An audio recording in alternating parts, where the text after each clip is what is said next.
Jemi këtu në protestën qytetare për ditën e 2 radhazi, jo thjesht për dhunën e shkaktuar në Zvërnes para 2 ditësh, po për mlefin që shprejnë protestuesit në thirrjet e tyre Rahmanburg, Berisha-Burg, sepse ka arritur një pikë kritike urrejtja dhe revolta për një sistem të tillë, ndërkohë që në seancë plenare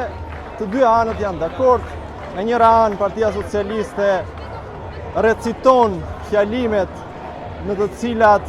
dënon dhunën, thua se është një kështu shoqat pacifiste pa shkuar në thelbin e problemit, sepse për atë foli sot Sultani Edi Rama. Nga ana tjetër, Partia Demokratike të ulur në sallë, duke u marrë me gjërat vogla, duke u marrë me çikërima, ndërkohë që për ta foli Kryegjyshata, duke thënë se është dakord me investimet e huaja. Demokracia e vërtet dhe politika e vërtet është kjo që po ndodh në shesh, një moment kulminant të cilin nuk e transmeton asnjë televizion, as dje edhe sot pak televizione kemi parë, asnjë prej televizioneve kombëtare,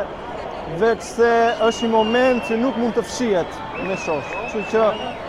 mirëpresim gjithë na bashkohen në këtë protestë në kulmin e demokracisë shqiptare në këtë 2025.